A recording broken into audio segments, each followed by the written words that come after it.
Bonsoir à toutes et à tous et bienvenue au Ciné-Conférence. Je suis Jérémy Desport, je suis conseiller aux relations avec les diplômés pour le réseau des diplômés et des donateurs et je suis très heureux de vous retrouver ce soir pour une nouvelle édition.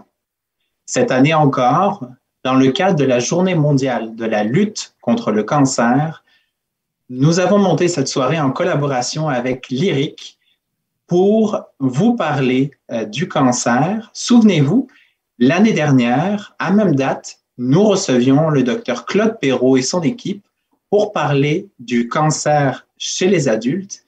Et cette année, nous parlerons donc du cancer chez les jeunes enfants. Au Québec, le cancer est la première cause de décès par maladie chez les enfants de 0 à 18 ans.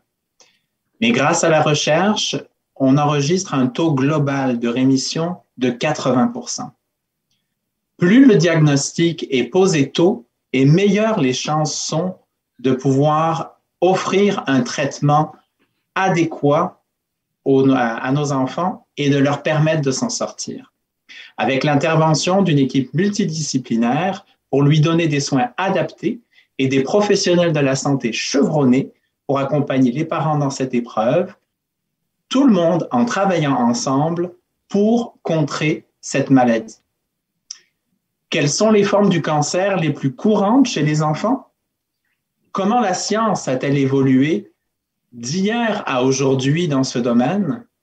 En tant que parent, comment réagir à la situation et à quoi s'attendre quand votre propre enfant a été diagnostiqué? Tant de questions auxquelles nous répondrons avec nos deux experts. En première partie de soirée, vous assisterez à une courte introduction sur le cancer pédiatrique au Québec. Tout de suite après, nous verrons le film de la réalisatrice Valérie Donzelli, La guerre est déclarée. Vous suivrez ici l'histoire émouvante de Roméo et Juliette et de leur bébé Adam frappé par une tumeur au cerveau. Après le film et une courte entracte de 3 minutes, nos deux invités accompagnés d'invités spéciaux, animeront un échange autour du film. N'hésitez pas, tout au long de la soirée, dès maintenant, pendant le film et tout de suite après, à nous soumettre l'ensemble de vos questions via le module Q&A situé juste en bas de votre écran. Nous adresserons l'ensemble de vos questions à nos deux panélistes de ce soir. Il est maintenant temps de vous présenter nos invités de ce soir. Bonsoir à vous deux. Et merci d'être avec nous ce soir. Bonsoir. Docteur Sonia Sello, bonsoir. Bonsoir. Vous êtes diplômée de la faculté de médecine de l'Université de Montréal en médecine 1997, pédiatrie 2003 et biologie moléculaire 2012. Vous êtes professeure adjointe au département de pédiatrie. Vous êtes également chercheuse dans l'axe des maladies virales, immunitaires et cancers au Centre de recherche du CHU Sainte-Justine. À titre d'hématologue pédiatrique, vous co-dirigez le programme de traitement de la leucémie myéloïde aiguë. Comme clinicienne, vous prodiguez des soins aux soins de l'équipe de greffe de cellules souches hématopoïétiques. Vos recherches visent à mieux comprendre la leucémie chez l'enfant, à identifier des biomarqueurs innovants et des vulnérabilités thérapeutiques spécifiques aux divers génotypes de leucémie. Vous co-dirigez le programme institutionnel de leucémie myéloïde pédiatrique et vous œuvrez au sein de l'équipe de thérapie cellulaire. Docteur Sello, merci d'avoir répondu à notre invitation. Merci à vous. À vos côtés, Brian Willem, bonsoir. Bonsoir. Brian, vous êtes professeur agrégé au département de médecine de l'Université de Montréal. Vous êtes également chercheur principal à l'unité de recherche en génomique à haut débit à l'IRIC.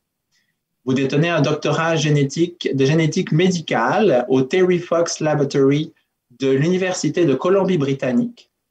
Vous avez reçu également une formation postdoctorale au Wellcome Trust Center Institute au Royaume-Uni, puis à l'IRIC, sous la supervision du docteur Guy Sauvageau. Vos recherches portent sur les mécanismes biologiques impliqués dans la leucémie myéloïde aiguë également, une forme pédiatrique de cancer du sang. Grâce à l'utilisation des technologies de séquençage de l'ADN sur lesquelles vous travaillez avec vos équipes, vous travaillez à mieux comprendre les mécanismes de dérégulation des gènes leucémiques afin de développer des traitements plus efficaces et d'améliorer les chances de survie des jeunes enfants. Merci encore à tous les deux d'être parmi nous ce soir. Maintenant que les présentations sont faites, je vous cède la parole à tous les deux afin de nous présenter une conférence d'introduction sur notre sujet de ce soir, le cancer pédiatrique, un accompagnement scientifique et humain.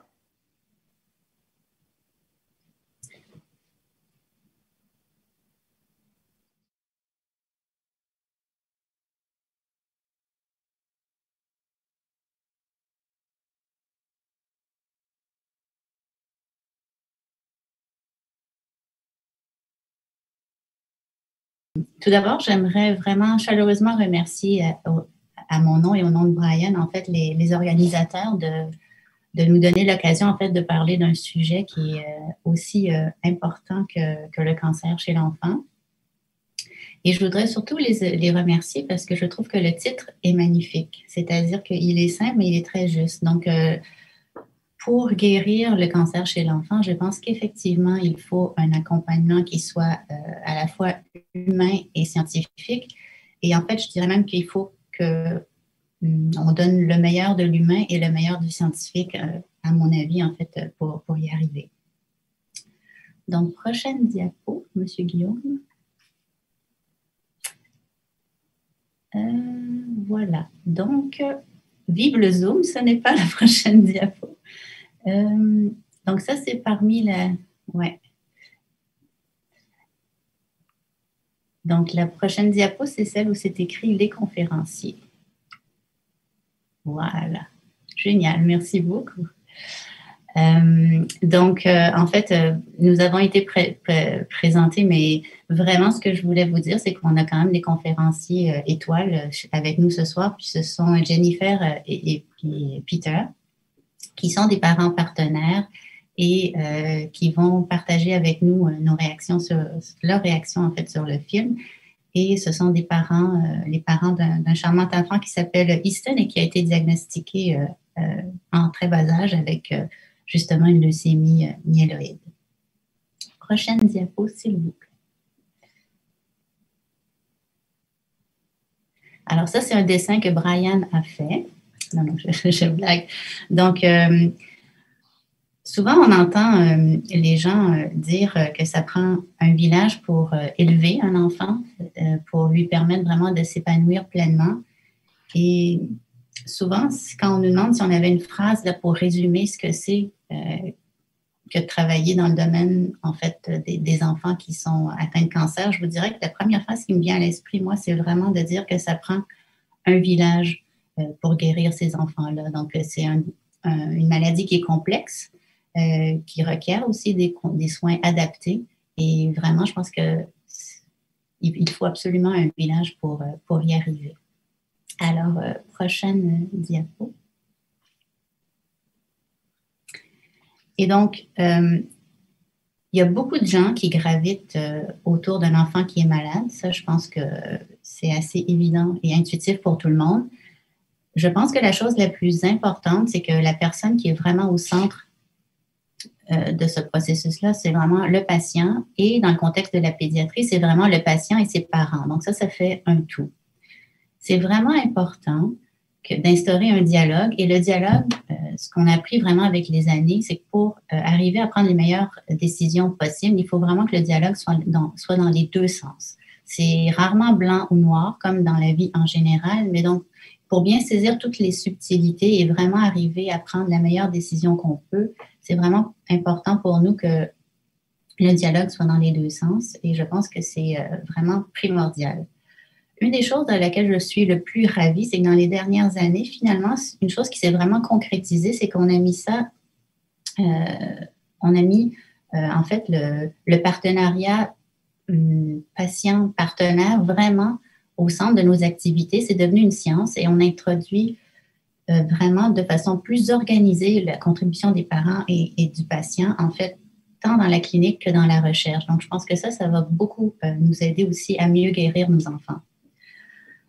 L'autre chose que je pense qui est digne de mention, c'est qu'au Québec, et surtout à l'Université de Montréal, on a su mettre en place dans les dernières années un écosystème qui est vraiment propice en fait à prodiguer des soins de qualité chez nos enfants. Et ça, pour nous, en fait, on se sent très privilégié là de ça.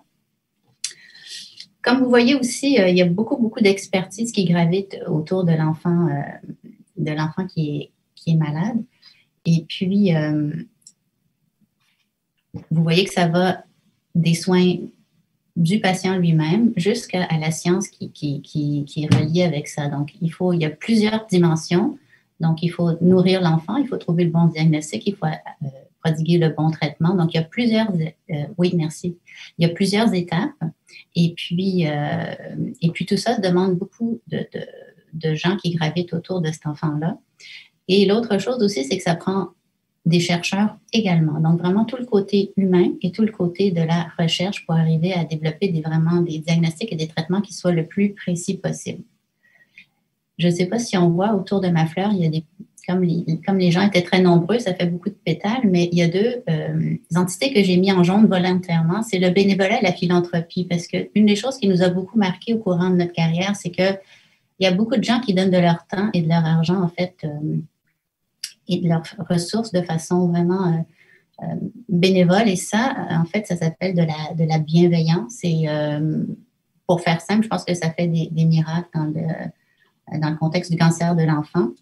Et à part les bénévoles, il y a aussi les gens pour qui c'est leur métier, mais qui vraiment s'investissent au-delà du mandat qui leur est demandé. Et ça aussi, je pense que ça fait une grosse différence. Prochaine diapo, s'il vous plaît. Alors ça, c'est une façon d'illustrer le fait que le chemin de la guérison, vraiment, il est quand même long et c'est tout sauf une ligne droite. Donc, comme je vous ai dit tout à l'heure, le cancer, c'est une maladie complexe, c'est une maladie hétérogène. Ça veut dire que chaque enfant qui arrive est vraiment différent. Et dans le fond, quand le diagnostic est posé, c'est un peu comme une tsunami. Vraiment, l'adrénaline est au maximum. On a les deux mains sur le volant, le pied à fond sur l'accélérateur. Puis les premières étapes, vraiment, c'est de poser un bon diagnostic qui, en soi, quand même reste un défi. Et ensuite de ça, établir un plan de traitement. Souvent, c'est des combinaisons de traitements. Et donc là, on a fait beaucoup de projets de progrès dans ces deux sphères-là, notamment dans le diagnostic. Et on va voir, je pense, dans les prochaines années aussi, beaucoup d'évolution vitesse grand V au niveau des traitements. Une fois qu'on a établi ça, il faut déjà penser à la stratégie de comment on va faire pour évaluer si l'enfant répond bien à son traitement. Et en général, quand on arrive au point rouge, de mon expérience, c'est souvent là où la poussière tombe un peu et on commence à réaliser en fait l'impact que tout ça a sur la famille. Donc, souvent, un des deux parents, comme vous allez voir dans le film, doit arrêter de travailler. Tout d'un coup aussi, on se rend compte qu'il y a peut-être des frères et des sœurs dans l'histoire et puis il faut aussi continuer à prendre soin d'eux. Et des fois, il y a un impact vraiment important aussi sur le couple. Plus loin, en bleu, vous voyez que là, les années passent, les décennies passent et tout d'un coup, là, on est pris avec les séquelles des traitements que l'on a administrés. Et ça aussi, ça devient une science et c'est vraiment une bonne chose parce que ensuite la boucle se boucle et nous, quand on choisit un traitement, dans le fond, on essaie justement de tenir compte des séquelles dans notre prise de décision. Prochaine diapo, s'il vous plaît. Alors ça, c'est une diapo qui est assez compliquée, mais je pense que le message qu'il faut retenir, c'est que les enfants, effectivement, ce ne sont pas des petits adultes. Donc, on le sait, mais il y a des faits qui le prouvent. Donc, ils sont différents en termes de type de cancer qu'ils ont et ils sont aussi différents en termes de la génétique de ces cancers-là. Donc, les colonnes de gauche à droite stratifient les patients en groupes d'âge. Ça, ce sont les statistiques dérivées de la Société canadienne du cancer. Et quand vous regardez à l'extrême gauche, dans la catégorie 0-14 ans, qui, comme on disait tout à l'heure en introduction, représente moins de 1% de tous les cas de cancer, les cancers qui sont le plus fréquents en vert, vous voyez, c'est vraiment la leucémie. Ça, c'est au moins le tiers de nos patients. Ensuite, vous voyez dans les deux autres cercles, en rouge et plus bas en brun, c'est les tumeurs du système nerveux central et périphérique, soit les tumeurs cérébrales, comme on va voir dans le film, et une tumeur très fréquente qu'on appelle le neuroblastome. Donc, vous voyez que la distribution des tumeurs chez les 0-14 ans et même jusqu'à 29 ans, la colonne suivante, est vraiment distincte de ce qu'on voit à l'extrême chez les patients, par exemple, qui sont âgés de 5 ans et plus, où là, on a plus des cancers du poumon ou colorectal. Voilà. Donc, la prochaine, j'ai bientôt fini ma partie. Alors, une chose que je n'ai jamais été très enthousiaste, c'est toujours de parler des statistiques, parce que pour moi, ce qui importe, c'est le patient qui est devant nous. Donc, ma statistique, à moi, en tout cas, c'est celle-là, parce que chaque patient est différent et en fait, c'est son parcours qui m'intéresse le plus. Mais je pense qu'il faut les dire parce que pour l'enfance, elles sont quand même très bonnes. Donc, comme on l'a dit, c'est rare. Le cancer, il est rare. 2% des cas de cancer qui sont diagnostiqués au Canada chaque année sont dans la catégorie des 0-29 ans. Et donc, pour la catégorie des moins de 15 ans, ça représente moins de 1% des cancers que l'on voit dans le pays. Et pour une année comme 2021, ça représente environ 4 000 cas de cancer, donc vraiment moins que les 140 000 cas, par exemple, qu'on peut voir chez les 65 ans et plus. L'autre bonne nouvelle, comme on a mentionné en guise d'introduction, c'est que le taux de survie à 5 ans pour les enfants atteints de cancer est en constante progression et maintenant se situe effectivement autour de 80-84 %. Donc ça, c'est vraiment génial. Il faut aussi mentionner, par exemple, que malheureusement, ce n'est pas encore 100 % et c'est ça vers quoi on espère tendre. Et donc, à cause de ça, il se trouve qu'en 2019, encore, la maladie qui cause le plus de décès chez l'enfant, ça reste encore le cancer.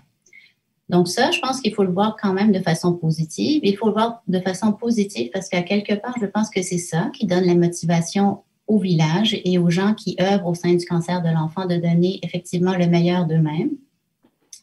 Et l'autre point aussi, c'est que ceux qui n'ont pas réussi à atteindre la guérison, je pense que moi, le message que j'entends, c'est vraiment de nous transmettre en fait qu'il faut essayer de faire mieux pour le suivant. Donc, je pense qu'il faut voir tout ça avec, c'est un peu le moteur qui nous permet de continuer. Prochaine diapo. Alors, avant de céder la parole à Brian, je termine avec cette slide-là qui nous montre en fait ce que je veux dire par les taux de guérison sont toujours de mieux en mieux depuis les dernières 50 années. Donc, il y a plusieurs sous-types de leucémie. Je pense que l'histoire où il y a eu la progression la plus flamboyante, c'est vraiment pour les taux de survie pour ce qu'on appelle la leucémie aiguë lymphoblastique. Donc, comme je vous ai dit, la leucémie représente environ le tiers des cancers que l'on voit et 80% des leucémies sont la leucémie aiguë lymphoblastique. Si vous regardez ici, ce qu'on voit, c'est les courbes de survie. Donc, de gauche à droite, on voit les années qui passent. Donc, la courbe la plus inférieure, dans le fond, c'est, quand vous regardez de gauche à droite, c'est les patients qui survivent au fil des années. Et de façon superposée, ce qu'on voit dans ce graphique-là, dans le fond, c'est une progression des taux de survie pour les cohortes de patients qui étaient traités sous différents consortiums, sous différents essais cliniques de différents consortiums américains ou internationaux. Et je pense que ça, c'est ce qui a fait la force en pédiatrie chez nous, c'est-à-dire que comme on a peu de cas, on a vite appris que pour améliorer les taux de survie, il fallait se mettre en fait à travailler ensemble. Et donc, comme vous voyez, c'est vraiment, c'est une recette qui a marché parce que depuis la fin des années 60 à maintenant, pour la LAL, pour la leucémie aiguë lymphoblastique, on est passé des taux de survie de 10 à 90 %. Donc ça, c'est vraiment, je pense, remarquable. L'autre chose qui, moi, me frappe à chaque fois, c'est que tout ce progrès-là, il a été fait, pas parce qu'on avait des nouveaux médicaments, mais il a été fait parce qu'on a appris ensemble à savoir quels médicaments il fallait utiliser, de quelle façon, et surtout avec quelle combinaison et pour combien de temps. Donc ça, j'ai trouvé aussi que c'était extrêmement remarquable. L'autre chose aussi que les experts de la LAL s'entendent pour dire, c'est que depuis 10 ans, je pense qu'on a atteint le maximum, en fait, qu'on pouvait faire avec les médicaments et les stratégies qui sont disponibles là pour nous. Donc, pour arriver au 100% de la LAL, je pense que là, il va falloir qu'on fasse appel à des thérapies innovantes et c'est ça le défi de l'avenir. Donc, le progrès en LAL, il est spectaculaire. Vraiment, on est passé de 10 à 90%. Il y a eu de la progression, si vous voulez, dans presque tous les sous-types de cancer, mais peut-être pas à ce niveau-là. Donc, par comparaison, la leucémie myéloïde, on a fait des progrès jusqu'à 70% globalement de survie. Donc là, il nous reste un 30% à aller chercher. La même chose pour les tumeurs cérébrales que vous allez voir dans le film. Là aussi, les taux de survie moyens sont de 70%, avec encore quand même des progrès à aller chercher. Donc, sur ce, je passe le flambeau à mon collègue Brian. Donc, merci beaucoup, Sonia, pour cette excellente introduction et bonsoir à tous aussi. C'est un grand privilège d'être ici avec vous ce soir. Donc, de mon côté, j'ai pensé que ça va être utile dans le contexte de le film de juste parler un peu de les questions de c'est quoi un cancer pour que tout le monde qui va regarder le film va avoir une base pour comprendre tout ce qui passe là. Donc, pour expliquer ça, je dois reculer un peu de retourner le point de où tout le monde a commencé. Et ça veut dire avec un seul qui a été fertilisé. Et cette cellule a toute l'information que ça prend pour générer un humain. Et tout ça, cette information-là est dans le génome humain, dans l'ADN. Et c'est en plusieurs morceaux que tu peux le trouver. Et on parle fréquemment des lettres, des positions dans l'ADN qui gardent l'information. Il y a à peu près 6 milliards de positions avec l'information. Donc, on peut penser un peu comme un ordinateur, comme des bits d'information. Et toute cette information-là est requise pour générer l'humain. Mais c'est évident qu'avec une seule cellule, ça prend beaucoup de réplication et division pour générer toutes les cellules que ça prend pour générer une personne. Donc, chaque fois qu'il y a une division avec des cellules, tu dois avoir une réplication de toute l'information, les 6 milliards de positions, chaque fois. Et tous les enzymes qui sont responsables pour cette processus-là de réplication de l'ADN sont très efficaces. Mais ce n'est pas 100%. Donc, chaque fois qu'il y a une réplication de l'ADN, il y a une petite chance que tu peux avoir une erreur qui va rentrer dans l'information. Et c'est ces petites erreurs-là qui peuvent éventuellement accumuler pour générer un cancer. Et même si c'est très, très rare, si tu regardes le nombre de cellules que tu as, c'est autour de 40 000 milliards de cellules dans un adulte. Il y a quand même beaucoup de chances d'avoir des petites erreurs. Et toutes ces divisions et réplications de l'ADN, ça ne s'arrête pas là parce que chaque seconde de ta vie, il y a aussi plusieurs cellules qui vont continuer de diviser des cellules de sang, ton peau, partout. Donc, c'est un processus constant qui va toujours avoir la même petite chance d'avoir des erreurs. Donc, pour des gens qui sont assez vieux comme moi, de rappel de l'époque où tout le monde a fait des copies des cassettes pour partager la musique, là, c'est la même idée que chaque fois que tu fais une copie, tu peux avoir un peu de bruit qui rentre dans l'information. Donc, à la base, le cancer, c'est vraiment une maladie génétique. Il y a des erreurs qui rentrent dans l'ADN. Et c'est là où tous les efforts de recherche sont basés pour trouver des erreurs, pour comprendre leur importance et, avec cette connaissance-là, de trouver une façon d'avoir un traitement qui est ciblé pour vraiment focuser sur les erreurs qui sont importantes. Donc, si tu passes à la prochaine diapo. Bon. Donc là, la question, c'est comment est-ce qu'on peut trouver des erreurs, en fait, qui sont là dans l'ADN. Et pour ça, ça prend vraiment quelque chose qu'on décrit comme un référence. Donc, si tu veux parler un nouvel langage, là, tu dois avoir une sorte de dictionnaire avec tous les mots pour comprendre comment tu peux mettre tous les mots ensemble pour faire des phrases.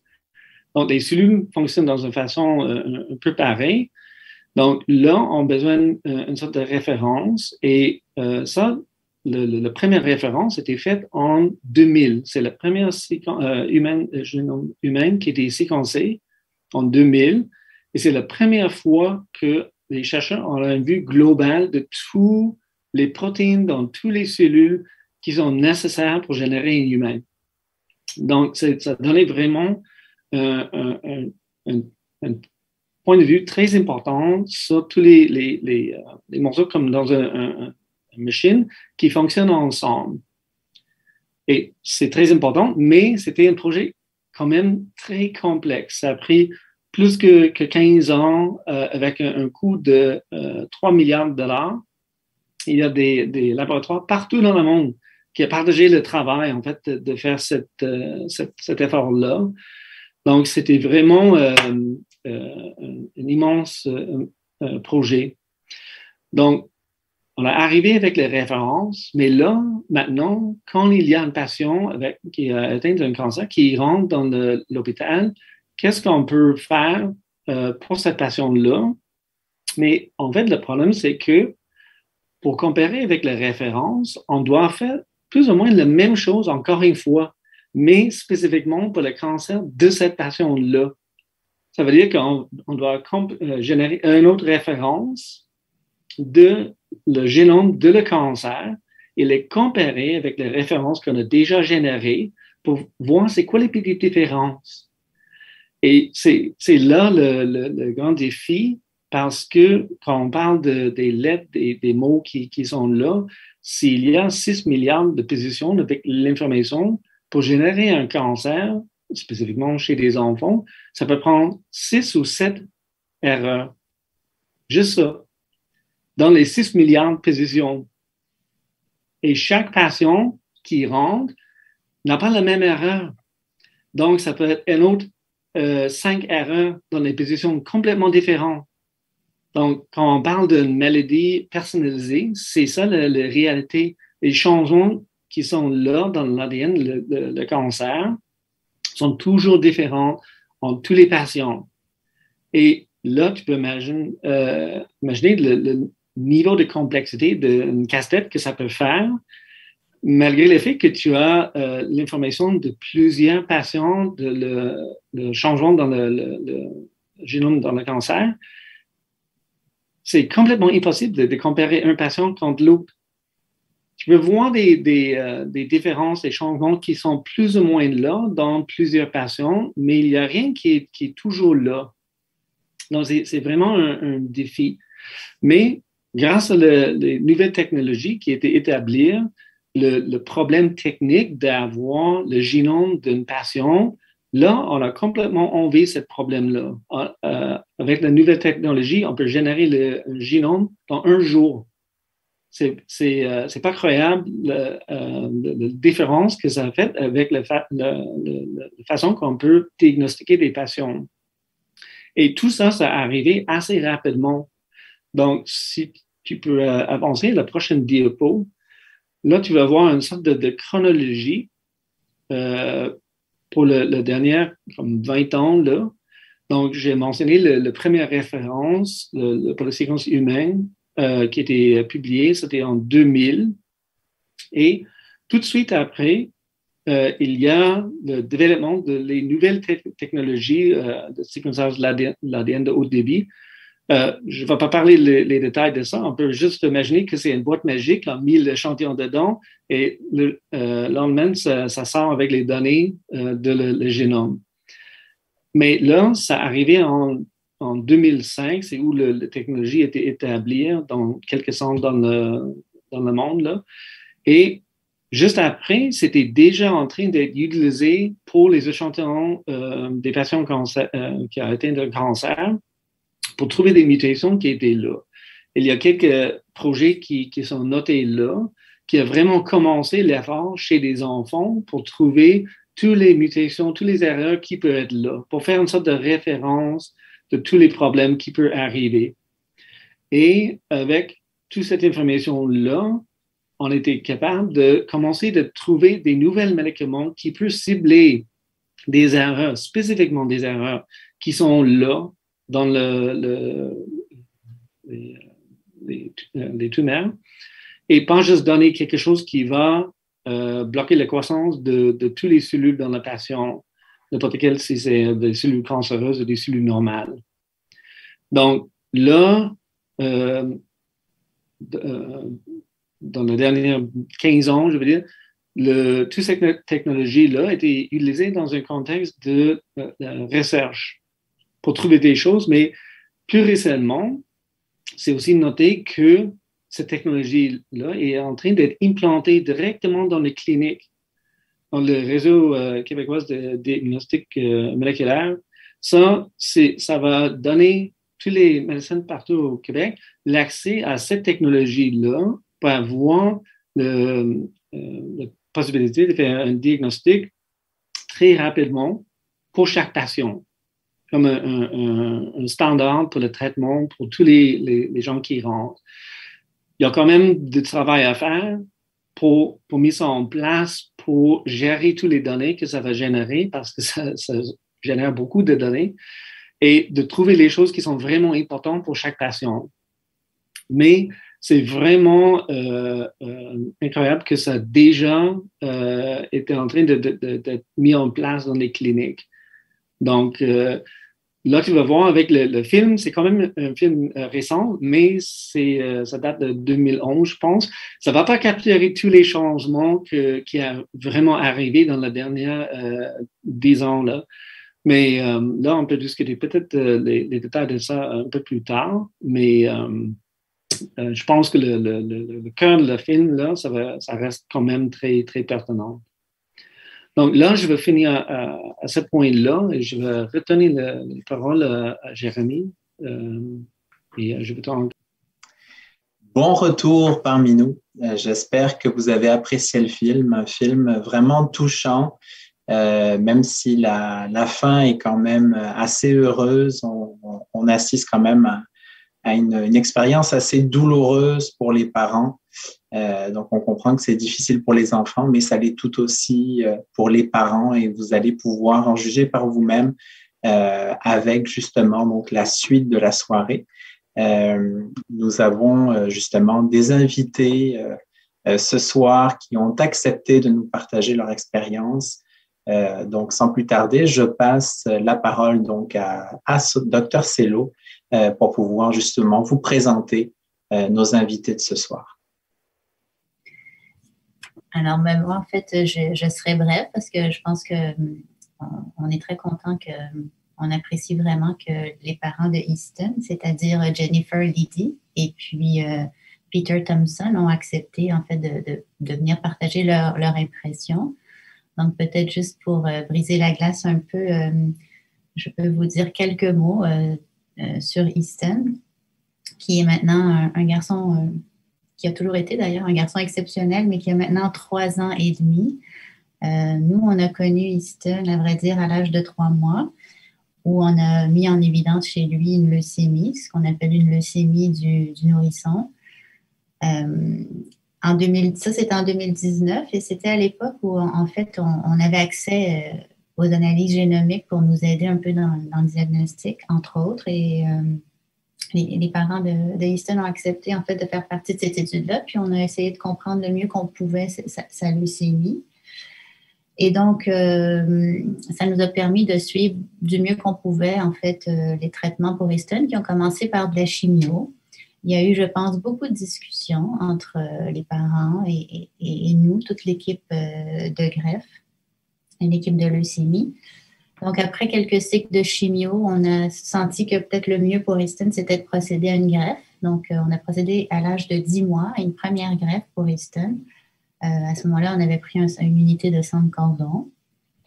Et au fil du temps, on s'est rendu compte que Easton a eu besoin, en fait, qu'on reprenne une thérapie, qu'on dirait de l'immunothérapie, pour essayer un peu mieux ce qu'on pensait être un signal qui était précurseur, en fait, d'une rechute de sa maladie. Donc, vers l'âge de 22 mois, on a instauré ce traitement-là, après beaucoup de discussions encore.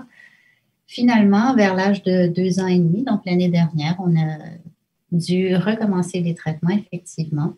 Et Easton a eu une deuxième greffe de moelle. C'est une deuxième greffe de moelle, cette fois-ci par un donneur adulte. Et ça, c'était en mars 2021. Et voilà, donc on continue à cheminer avec les parents. Et pour l'instant, ça va encore très bien. Et ben voilà, je pense que c'est une discussion assez ouverte, mais j'étais curieuse de voir si, je ne sais pas, Peter et Jennifer, si vous avez, quelles sont vos impressions sur le film, peut-être quels sont les points cardinaux, les faits saillants qui vous ont peut-être le plus touché, puis surtout ce qui est qui était le plus proche peut-être de votre réalité et des défis quand on passe à travers cette épreuve-là.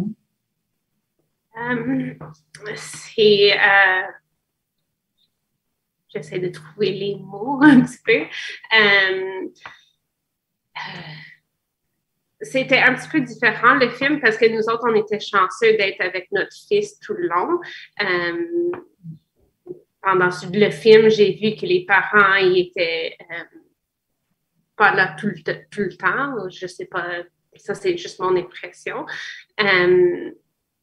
Mais il y a beaucoup de grosses vagues. Comme j'ai vu au début, je sais pas le mot en français. T'es comme, you're positive, you go through it. Il y a des grosses vagues qu'on va vivre. Up and downs. Yeah, we're going to get through this. Puis après ça, des fois, il y a des grosses vagues où tu sens que tu vas pas s'en sortir. Puis après ça, ça remonte. Et en couple aussi, il y a beaucoup de stress, des petites choses. Comme il y avait le moment où la mère a dit « Ah, je peux-tu prendre un break pour un café? » Puis c'était un gros événement, là. Juste des petites affaires comme ça me fait... Ça me touche un petit peu aussi parce que nous autres, on est passés au travers, là, you know. On avait un horaire. Toi, tu viens ici à 7 heures. Si quelqu'un dépassait le 15 minutes, ça nous causait beaucoup de stress juste entre nous autres. C'est toujours difficile à trouver la balance. Avec la vie, on avait un autre enfant à la maison, puis on cherchait beaucoup la balance, puis c'est ça que j'ai vu dans le film un petit peu. On essaie toujours de trouver une façon comme je dis, on cherche une balance, mais pour le travail, pour avoir du temps avec notre autre enfant à la maison et du temps avec Easton à l'hôpital. Ça, c'était quelque chose, moi, je trouvais très difficile parce qu'on a besoin de continuer de travailler, mais au moins, moi, j'avais besoin de travailler parce que je suis le seul qui gagne de l'argent pour la famille. Fait que moi, j'ai trouvé ça très difficile. Ça, c'est... Je pense que, en plus, avec beaucoup d'émotions en même temps. Fait que c'est vraiment... Il y a beaucoup de pression pendant un bon bout. Puis,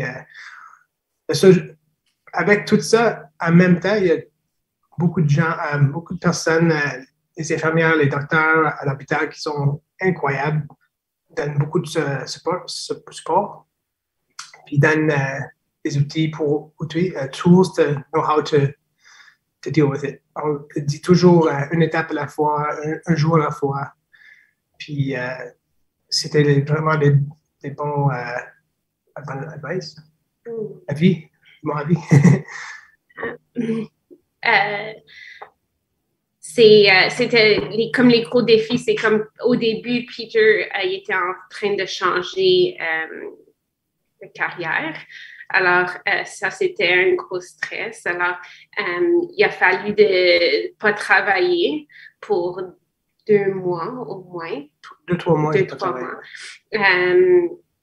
Aussi, un autre gros défi, c'est Easton, il y avait 3 mois. Alors, j'allaitais. Puis, alors, j'étais pas capable. Easton ne voulait pas prendre une bouteille. Alors, ça, c'était un gros défi aussi. Mais comme Peter a dit, on avait toute l'aide des infirmières, des nutritionnistes. C'était vraiment une grosse collaboration entre tout le monde pour nous aider. Puis ça nous a donné comme l'énergie pour passer au travail tout ce qu'Easton a vécu. Puis, comme Sonia a dit avant le film, il y a... j'ai perdu mon train of thought. Mais si, disons, moi, je vous disais, moi, je pense que vous avez quand même vécu, des ups and downs, beaucoup d'incertitudes. Et puis, c'est pas une question que j'avais préparée, mais des fois, moi, ce qui me rend curieuse aussi, ça serait de savoir qu'est-ce qu'on pourrait faire mieux, en fait. Pour vous, où est-ce qu'on pourrait... Ça, c'est une question difficile parce que vous avez fait non, mais je tellement pour nous autres.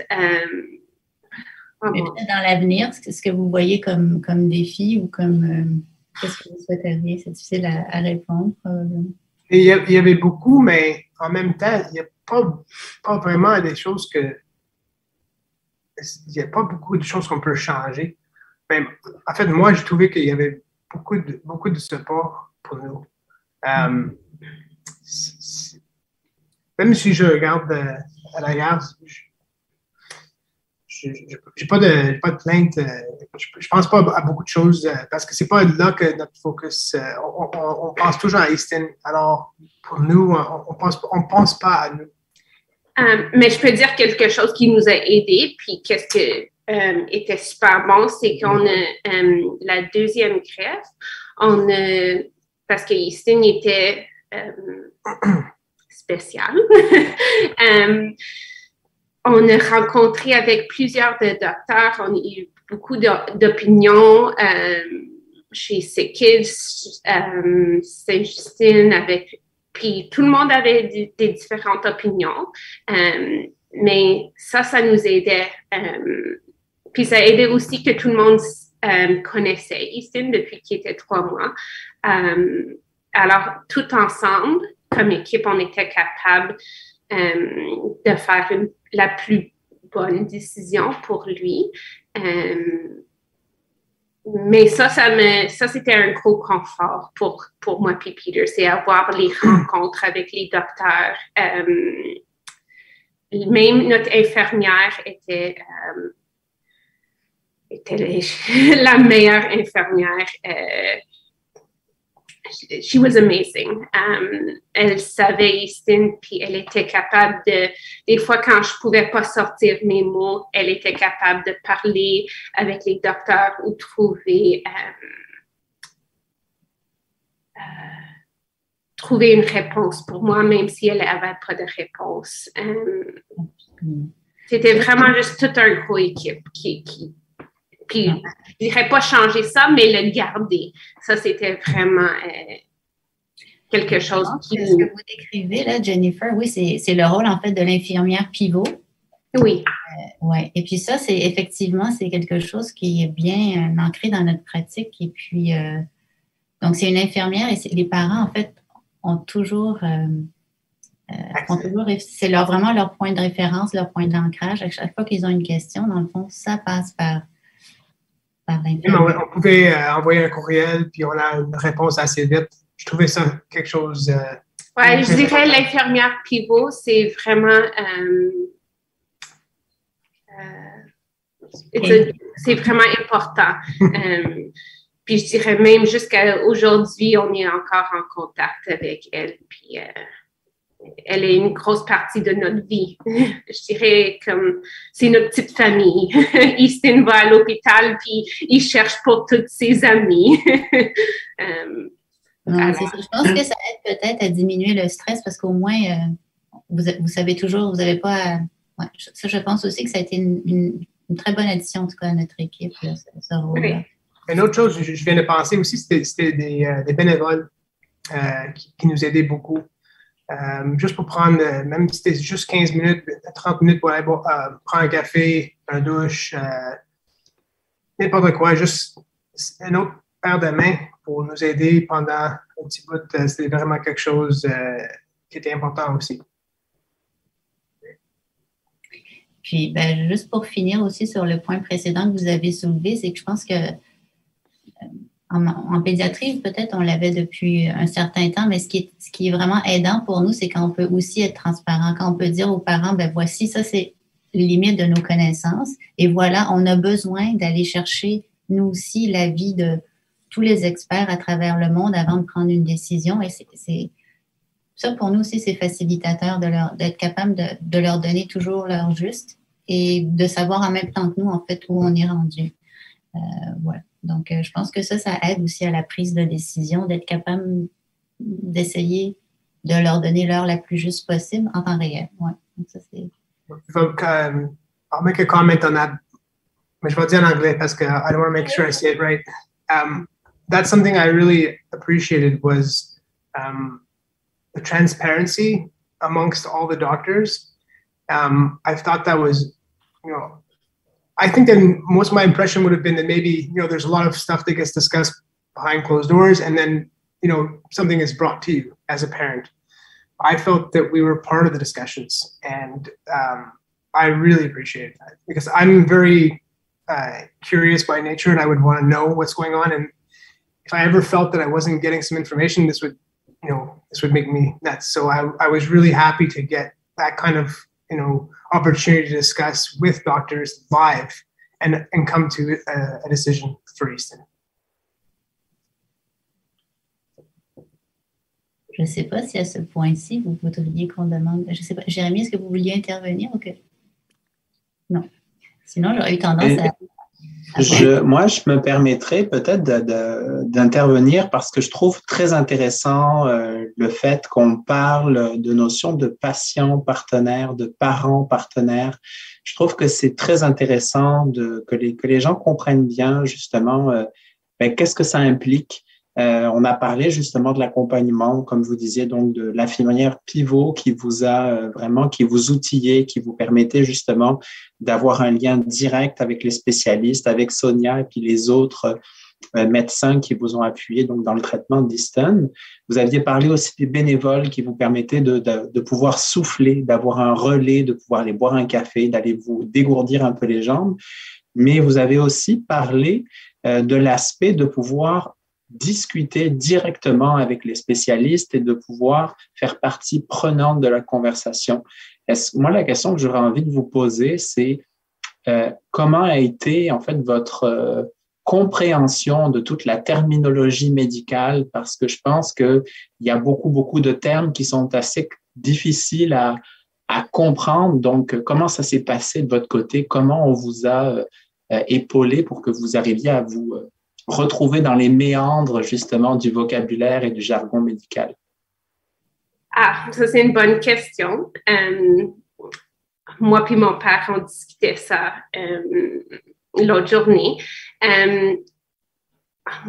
Moi, j'étais vraiment chanceuse car j'ai étudié les sciences. Alors, quand ils m'ont apporté toute cette information, c'était pas nouveau. Je savais toute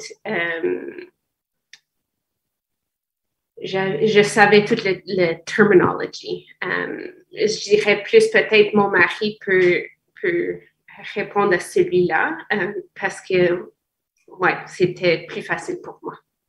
Moi, je n'avais pas beaucoup de difficultés non plus, mais c'est parce que je trouvais que les docteurs ils prenaient le temps pour moi de comprendre parce que ils ont expliqué, et c'est sûr que moi, j'avais plusieurs questions. Peut-être que j'ai demandé les mêmes questions plusieurs fois, mais ils ont toujours pris le temps pour tout expliquer si c'était une fois, 2 fois, 10 fois.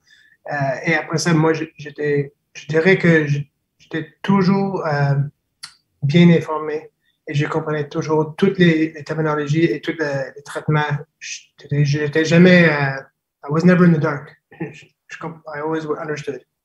Mais je peux voir que ça peut être vraiment difficile puis un stress pour quelqu'un qui connaît pas le vocabulaire ou le les vocabulaire termes scientifiques. Le genetics. Il y a beaucoup d'informations.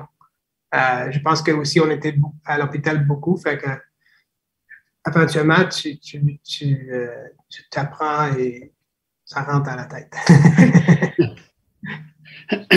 J'imagine que tu étais capable de trouver l'information sur l'Internet aussi, parce qu'il y a beaucoup de sites web qui ont l'information sur plusieurs types de traitements, mais à la même temps, c'est temps difficile de savoir si l'information que tu as trouvée est vraiment bonne ou au courant ou disponible dans ton pays ou dans ton province.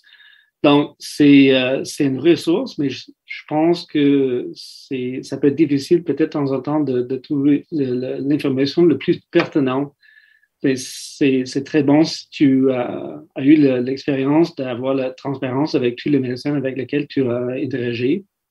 Je pense que c'est un cas idéal, mais c'est certain qu'il y a plus de travail à faire, probablement parmi toutes les ressources en ligne ou disponibles pour les parents, pour qu'ils peuvent lire ça tranquillement quand il a plus de temps. Je dirais, je vais ajouter un petit peu à ça, parce que j'étais chanceuse, j'ai étudié aux sciences, alors je savais c'est quoi les the sources, good sources. C'était plus PubMed, puis je savais comment trouver des articles qui étaient des articles scientifiques, puis pas des articles créés par quelqu'un. Je sais pas. Ouais. Mais je dirais que peut-être ça aiderait d'autres parents qui ne savent pas qu'il y a cette information sur le site web. Oui, c'est un bon point parce que moi, je ne voulais pas regarder sur l'Internet parce que je ne voulais pas aller voir les mauvaises affaires, puis je ne voulais pas de stress qui n'était pas nécessaire. Moi, je n'ai pas regardé vraiment ça. C'était moi qui faisais toutes les recherches à côté, puis papa qui faisait le support émotionnel. Moi, j'ai essayé de concentrer sur Easton. Je pense qu'un avis que Sonia m'a donné quand c'est tout commencé, c'est que tout le monde est différent et Easton est unique et les traitements vont être ça va être Easton qui va répondre de son façon. Et ça restait avec moi, puis je n'ai pas aller voir les choses sur Internet. Parce qu'en commencement, au beginning, je voulais savoir les pourcentages. Statistiques, oui. Les statistiques. Oui. Tony m'a expliqué ça, puis après ça, j'ai arrêté de penser à ça. Mais c'est intéressant, je trouve, parce qu'on parle des parents qui doivent aller chercher de l'information. Puis ça, c'est vrai que c'est certainement un des points qu'on pourrait améliorer. Mais moi, quand j'entends ça, je pense qu'il faut réaliser que c'est la même chose de notre côté aussi. Parce que comme a bien montré Brian, depuis 10 ans, les connaissances ont vraiment explosé. Et on est vraiment inondé de beaucoup d'informations. Mais comme vous dites, chaque enfant est différent. Et donc, il faut, je pense, avoir beaucoup d'humilité là-dedans. Et je pense, pour être sûr de faire vraiment le meilleur choix pour chaque enfant, il faut quand même qu'on prenne le temps d'intégrer toutes ces données-là et de voir, en fait, quel traitement et de quelle façon aussi, tout simplement, on doit suivre chaque patient et quand on doit intervenir. Et donc, il y a beaucoup, beaucoup d'informations aussi à intégrer. Et voilà. Et donc, ça va être le défi aussi de l'avenir. Donc, oui, les technologies ont évolué, la science a beaucoup évolué, Mais il va falloir aussi qu'on reste sécuritaire et puis qu'on intègre toutes ces données-là pour vraiment entrer pour vrai dans ce qu'on appelle la médecine de précision et puis vraiment donner le bon traitement à chaque patient. Mais c'est vrai que nous aussi, on est un peu inondés par beaucoup d'informations et le défi pour nous, vraiment, c'est de s'assurer qu'en 2022, on donne au meilleur de nos connaissances le meilleur pour chacun. Donc nous aussi, on est quand même... Il y a ce overflow d'informations. Oui. Comme tu sais, Sonia, Jennifer a parlé de PubMed. Chaque jour, il y a à peu près 3000 articles qui sont publiés sur le recherche. Donc, c'est absolument impossible de rester au courant de toute cette information-là qui sort.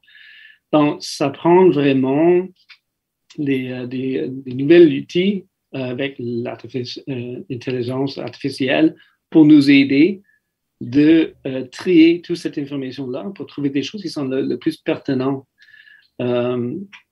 Et ce n'est pas évident comment ça peut être fait dans un contexte dans la clinique, mais c'est vrai qu'il y a beaucoup d'informations qui sortent présentement et il y a une partie qui est probablement pertinente pour chaque patient, mais le truc, c'est de vraiment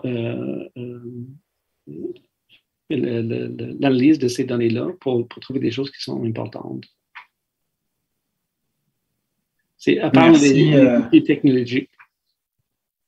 Merci beaucoup, Brian. Puis merci, Jennifer. Merci, Peter. Merci, Sonia, pour ces quelques explications. Si vous le voulez bien, je vais vous adresser les questions que les participants nous ont envoyées par rapport au film qu'on a pu voir, mais aussi par rapport aussi aux choses dont vous avez fait part donc durant la seconde partie. La première question qui nous a été posée nous vient de Madame Martin qui nous demande pourquoi faut-il absolument terminer le protocole même s'il semble ne pas donner les résultats escomptés? Jérémy, ma connexion s'est un peu interrompue, mais je présume c'est pourquoi il faut arrêter le protocole même si on n'a pas eu les résultats escomptés, c'est bien ça? Oui.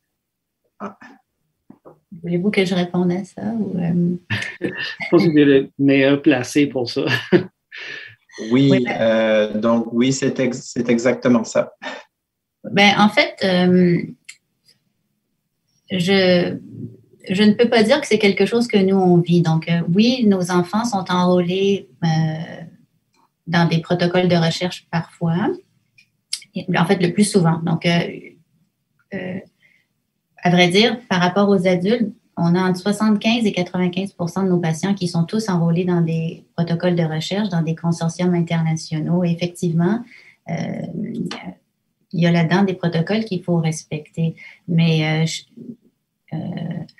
chez nous, par contre, si à un moment on juge, on essaie d'utiliser en fait le mieux de nos connaissances et toutes les techniques qui sont à notre disposition. Mais si un jour on trouve que le patient ne bénéficie plus de ce protocole-là, effectivement, on ne va pas le garder dans ce protocole-là. Donc, moi aussi, en fait, j'ai un peu réagi quand j'ai entendu ça parce que ça donnait l'impression qu'il faut absolument finir un protocole avant de considérer autre chose. Mais effectivement, quand une stratégie ne fonctionne pas, bien sûr, on va passer à la suivante. Ce qu'on voit, par contre, puis ça, c'est différent avant de dire si on répond ou non à un traitement, il faut au moins essayer 1 ou 2 cycles pour être sûr que ça fonctionne ou que ça ne fonctionne pas.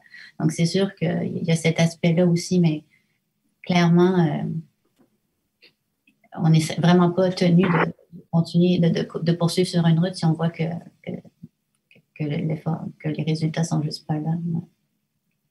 Merci et ça, c'est beaucoup. De plus en plus vrai avec l'avancement des connaissances. En fait, Merci.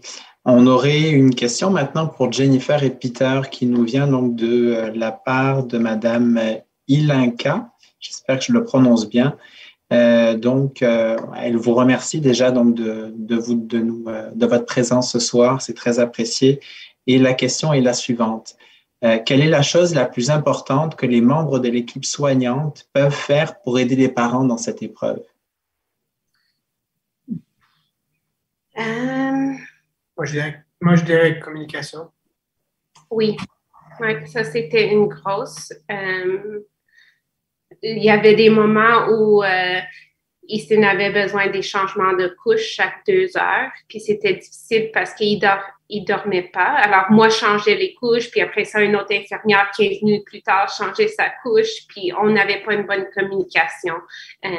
Alors, on a créé un tableau, entre moi puis l'infirmière, avec des X puis des checks, puis ça l'a aidé à éviter des changements de couche chaque 15 minutes. Mais je dirais que oui, ça c'était un gros... Communication aussi parce que quand on sait tout ce qui se passe, on est plus confortable aussi. Oui. Quand on ne sait pas qu'est-ce qui arrive, c'est là qu'on rend plus nerveux. Oui. Ouais. Aussi, une grosse... une pour moi, c'était...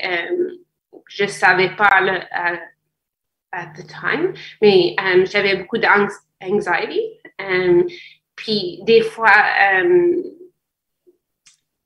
je vais être honnête, comme maman, j'étais un petit peu, des fois, les infirmières à 3 heures le matin, s'ils sautent sur mon bébé puis fait des changements, ça me stressait beaucoup.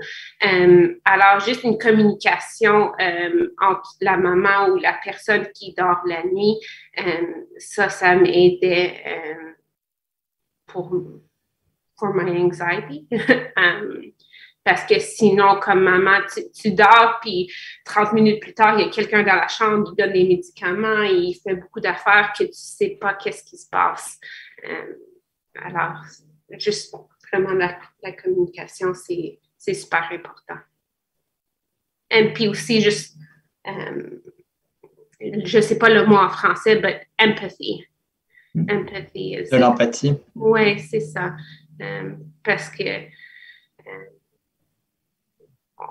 ouais, c'est juste, on sait, I don't know how else to say it, but c'est pas toujours facile de te mettre dans les souliers de quelqu'un d'autre, mais des fois, je me fâchais ou des affaires comme ça, puis c'était pas contre l'infirmière, c'est juste parce que qu'est-ce qu'on passe au travail. Alors, il y avait des infirmières qui m'aidaient, qui me calmaient, puis juste ce petit geste-là, ça a fait une grosse différence. Merci. Ben justement, par rapport à cette question-là, ça rejoint une autre question qu'on nous pose, notamment par rapport à l'accompagnement dont vous venez de parler. Il y a une personne Monsieur Lippé, qui nous dit est-ce que l'équipe médicale vous aide à annoncer une telle nouvelle aux frères et sœurs? Donc, je ne sais pas si Easton a des frères et sœurs, mais est-ce que ça s'est bien orchestré? Est-ce que vous avez eu un soutien là-dedans pour pouvoir justement annoncer la nouvelle à ses frères et sœurs? Ils ont donné un livre. Oui, c'est ça. Nos enfants sont vraiment proches en âge. Easton, il y a un grand frère qui a maintenant 4 ans, mais quand Easton il avait 3 mois, il avait 22 mois. Alors, on n'était pas capable de vraiment expliquer à un enfant de 22 mois. Oui, mais ce n'était pas vraiment nécessaire dans ce cas. On a juste continué la vie la plus normale possible pour lui. Mais lui est très bien ajusté à tout ce qu'on faisait. On était à Ronald McDonald pendant un petit bout, puis pour lui, il a été un enfant très heureux, puis alors c'était pas trop difficile pour ça. Mais sauf, je dirais qu'on est vraiment transparent avec lui.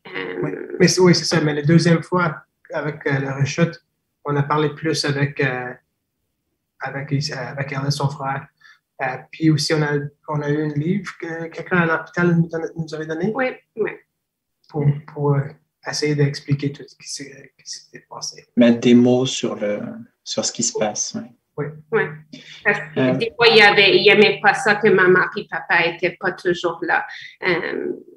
Alors, ce livre-là, c'est The Invisible String, et ça nous a aidé beaucoup. Mais nous, on Merci. le connaît. C'est intéressant aussi. La dynamique familiale chez les enfants, c'est vraiment intéressant parce que souvent, nous, on voit son frère, en fait. Donc, quand on fait la tournée, des fois, c'est Beaucoup quand de même... FaceTime. On s'habitue à quelque part à nous aussi. On a une autre question qui nous vient de la part de Madame Martin. Donc, je ne sais pas si c'est Brian ou Dr. Cello donc, qui peut y répondre. La question est la suivante. Pourquoi n'ont-ils pas commencé donc, dans le film tout de suite par de la chimio au lieu de l'opérer?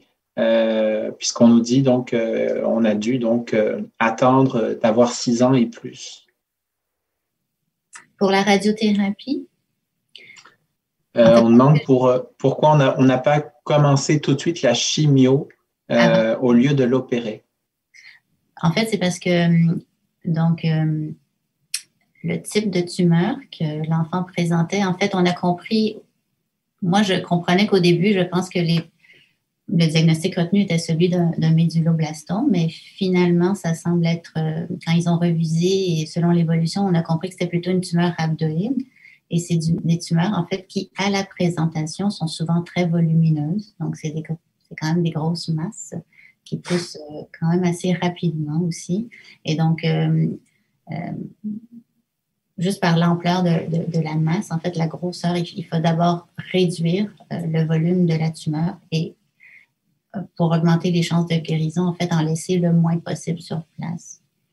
Donc, c'est pour ça qu'ils ont commencé par la chirurgie. D'accord, merci. On aurait peut-être une dernière question, je pense, qui s'adresse à Brian. La personne ne s'identifie pas. La question est la suivante. Les thérapies ciblées sur une modification génétique aussi précise risquent-elles de remplacer les greffes de moelle osseuse? Ben, c'est une bonne question. Et on espère que la réponse est oui, dans le sens que si on peut éviter les dangers avec des greffes de moelle osseuse, avec un traitement, avec un médicament ciblé, c'est certain que ça va être plus simple pour le patient. Mais le problème dans tout ça, c'est que les médicaments qui existent, qui peuvent cibler des mutations, des erreurs dans l'ADN qui existent dans la tumeur, ça va cibler peut-être un de les 5 mutations qui sont là, mais ça va probablement prendre une combinaison de les médicaments ciblés pour vraiment avoir un effet sur toutes les cellules cancéreuses. Donc, on a encore une bonne distance d'aller avant qu'on peut utiliser juste un seul médicament pour faire le traitement. Et parce que c'est encore une question de l'évolution de la tumeur. Et là, dans le film, c'était plutôt une évolution de l'identité de la tumeur. Ils ont fait des tests et après d'autres tests pour vérifier l'identité. Mais en fait, maintenant, avec de nouvelles technologies, tu peux trouver en fait l'identité de la tumeur assez rapidement. Mais quelque chose qui a sorti avec tout le recherche qui a été fait, c'est que le tumeur, c'est pas vraiment juste un tumeur. Il y a des sous-clones de la tumeur qui existent. Et là, si tu fais un traitement, même avec un médicament ciblé, ça va peut-être arrêter la croissance de 95% des cellules de la tumeur, mais il y a un sous-clone qui peut être là avec une autre mutation qui va rendre ces cellules-là résistantes au traitement. Donc là, ce qui va arriver, c'est une sorte de sélection pour des cellules qui sont résistantes. Donc, ça prend plusieurs médicaments, mais idéalement, oui, assez bientôt, on va avoir le bon type de médicament qui peut être utilisé ensemble. Et comme Sonia a déjà montré, avec le taux de survie, avec le leucémie lymphoïde, là, tu peux voir, juste en améliorant la façon que les médicaments sont utilisés, on a fait beaucoup de progrès avec le taux de survie des enfants. Donc, si on peut ajouter quelques médicaments bien ciblés en combinaison avec les autres qui existent, c'est certain que ça va faire une différence. Ça, c'est un sujet qui est vraiment, vraiment très chaud à mon cœur. Là. C'est vraiment... c'est sûr que le rêve, puis Brian et moi, en fait, on se connaît depuis plusieurs années. En fait, on a même étudié ensemble. Puis je pense que si on continue à travailler ensemble, c'est un peu vraiment pour ça, pour essayer, en fait, d'avoir des traitements qui sont moins toxiques et plus précis. Et effectivement, ça va probablement être une combinaison. Moi aussi, je pense que ça va être une combinaison de traitements, que ça peut être des médicaments, de l'immunothérapie. Et puis, je pense que pour arriver à ça, une des pistes de solution, selon moi, effectivement, c'est la recherche et la recherche en amont de l'essai clinique. Donc, déjà, d'avoir développé les modèles les plus spécifiques qu'on puisse pour chacun des sous-types de maladies et vraiment d'essayer de comprendre sur quoi ces tumeurs-là dépendent pour essayer de mieux les guérir. Mais je pense que c'est notre rêve d'essayer de... Oui. C'est un très beau rêve, puis on peut faire tellement plus, puis vous l'avez dit, le soutien justement de généreux donateurs, puis de personnes bienfaitrices justement pour nous permettre de chercher plus loin, en combinaison également avec donc des parents formidables, des parents partenaires tels que Jennifer et Peter aujourd'hui. C'est sûr qu'avec ce beau mariage, comme on le dit si bien dans le titre de notre événement, entre l'humain et la science, va nous permettre justement de peut-être pouvoir éradiquer peut-être un certain nombre de maladies chez certains de nos enfants. Donc, bravo et merci infiniment à vous quatre pour votre expertise, pour votre temps et Jennifer et Peter pour votre ouverture par rapport à ce sujet-là. On espère tout le meilleur pour la suite pour Easton et puis pour votre famille. Merci beaucoup. Donc, c'est ce qui conclut notre soirée. Donc, je tenais à vous remercier encore une fois tous les quatre. J'en profite également pour vous remercier, vous tous à la maison, pour nous avoir suivis pour cette nouvelle édition des Ciné-Conférences. Sans oublier de remercier également donc, le groupe GPCE, de couverture d'événements de l'Université de Montréal, qui nous a guidés pendant tout au long de cette soirée. Sans oublier notre partenaire d'affinité TD, sans quoi l'ensemble de ces activités proposées au réseau des diplômés des donateurs ne pourrait voir le jour. Vous pourrez en apprendre davantage sur l'activité dont on vient de vous parler et l'ensemble de la programmation du réseau au réseau.umontréal.ca. D'ici là, on vous souhaite une excellente soirée et à très bientôt.